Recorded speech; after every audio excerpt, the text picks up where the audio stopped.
I'm here today on the pedal courts in Mijdrecht, the Netherlands, to see if I can smash it out of the court just using some online tips from great pedal influencers. So here are just a couple of tips from my favorite ones. I've got Danny Hoyo, who I've been following for quite a while now. Then Pedal Drive, of course. Hello Pedal. And a little further down, but I love this guy, Everything Pedal. Okay, so I do need to take a step back and use the side position here.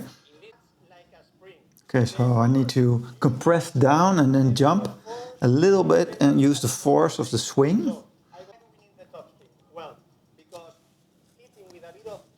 And we need the top spin to really smash it out, right? To make it bounce higher. So a little bit of a wrist action there.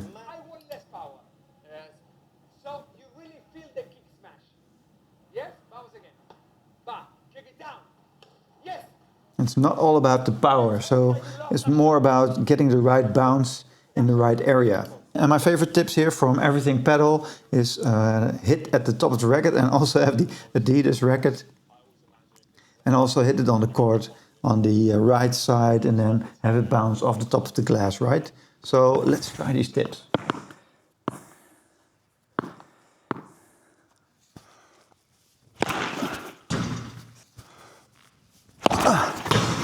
Come on. Like a hammer. It's getting there. Like a hammer. It's a little bit better. Still not quite there. I'm going just back and forth on the court now. Just having a couple of balls and then picking them up and going to the other side to really get that practice in.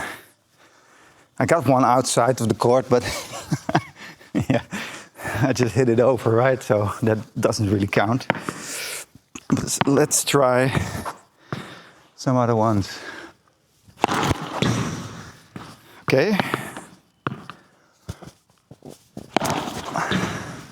Getting that little flick.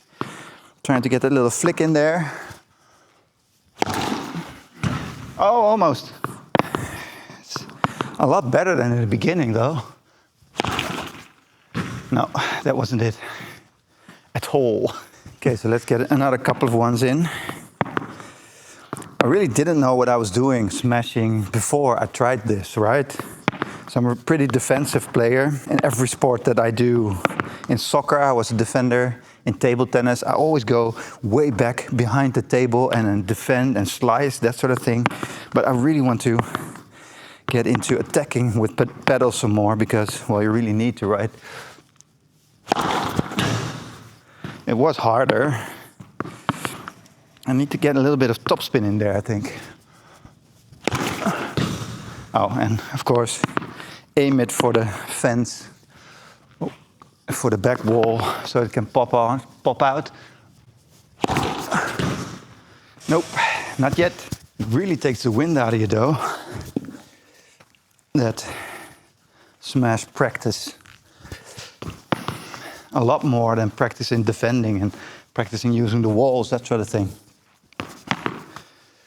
This really takes the wind out of you. So let's do some more.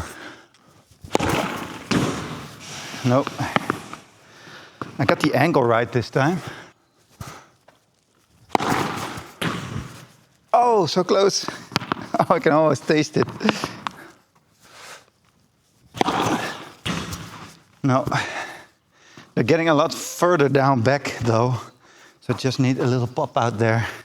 I'm good. I just feel more like a swing motion, and that felt really, really good. And then the ball went way up high, so I think it's one of those things, when you know, right? When you have the feel, you feel it. So I'm hoping I can get a little bit more feel and then get it out.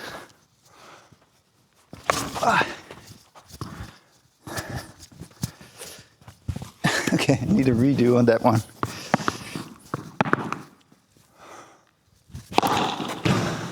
Oh, so close. At least I do get them in most of the times now. I didn't before.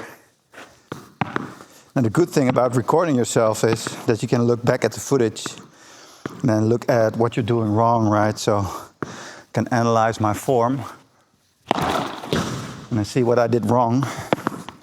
And it already starts to feel a little bit better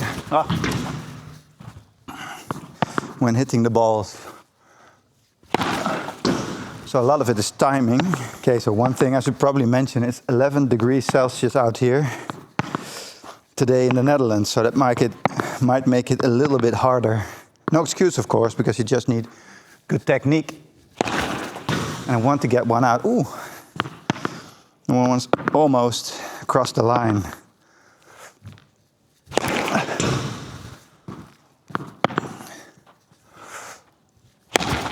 But no, that's just quite cold here. It's not really winter, but I already have a couple of pretty good high balls.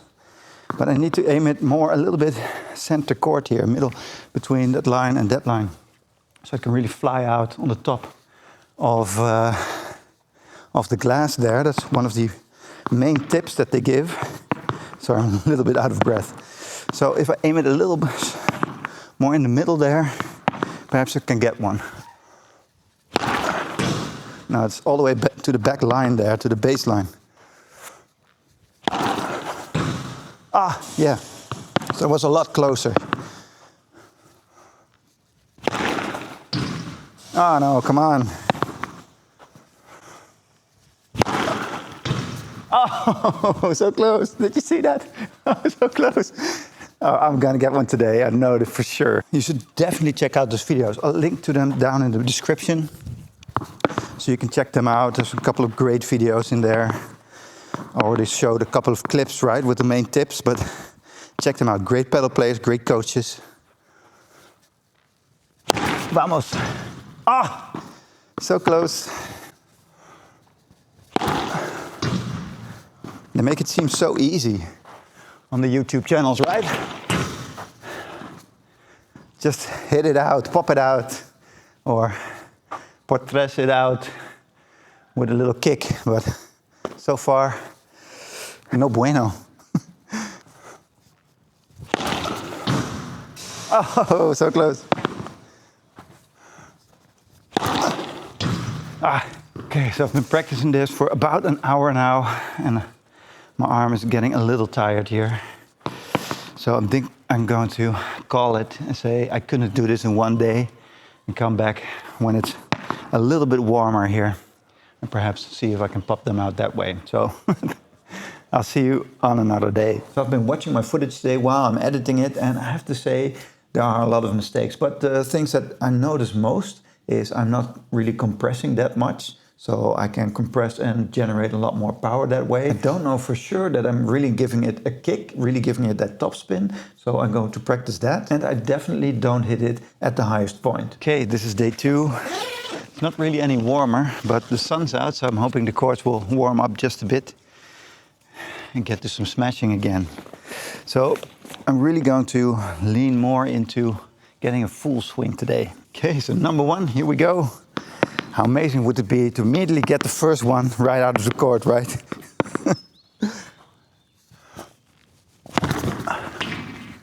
Oh, not really.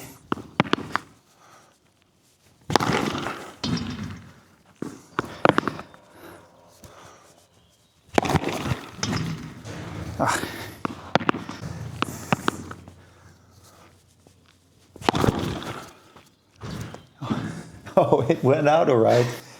A little bit by accident, just over the 4-meter back fence. But it's definitely improving here.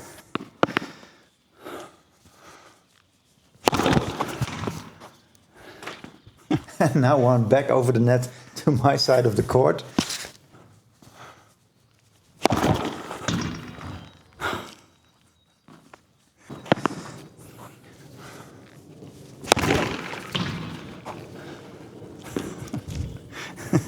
Yes, I got it, my first one.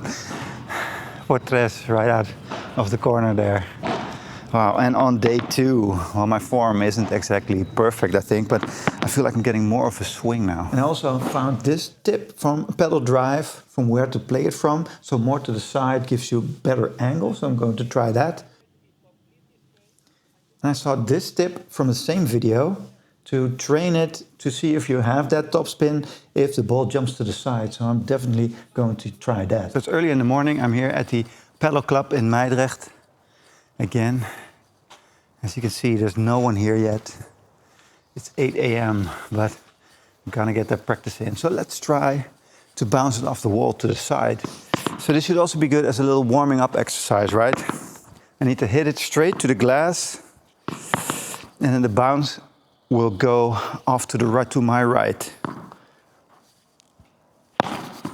Yes, so it's going way off to the right. So at least I have that little top spin in there. Okay, so that should be sufficient for the X3. Okay, so I'm already getting a little top spin in there, at least when I'm practicing it like that. Now to really get underneath the ball, right? So it's even colder today. Right now it's 5 degrees, but it's warming up just a little bit from the sun there, because it's just so early. So I don't know if I'll get it out of the court today, but I'm feeling a lot more confident. And slow-mo always looks so cool, right? I found a very cool slow-mo smash video here by Game, Set and Match. See if you can spot the slight differences. Okay, so my form is still nowhere near what it should be. I could lean way back and really compress myself, hit the ball at an even higher point, and of course swing the racket a lot more, especially brushing it a little more so I can get even more topspin. But I am going to hit it out of the court a couple of times today, as you'll see in this next reel.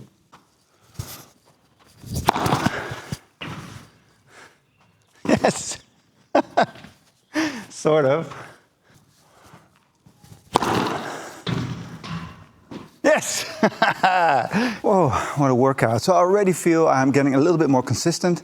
I think I'm underneath the ball a lot more, but I have to review the footage for that. But the nice thing is, with Padel, you can just look at the mirrors that you have everywhere, depending on the way the light enters the court. But you can definitely self-adjust. Having a coach, of course, they can help you immediately with what you need to do. But having those coaches online and seeing what they do, even in slow motion, I think that really helps a lot. And I definitely recommend recording yourself to really see where you're going wrong. And that just did help me immensely in this challenge. So in just 3 days, and it's just a couple of hours. I did 1 hour the first day, then half an hour the second day, and half an hour right now today. And already that makes such a huge difference. So I really recommend you checking those channels. I linked them below with the videos that helped me a lot here with my X3, and I'm going to practice just a little bit more.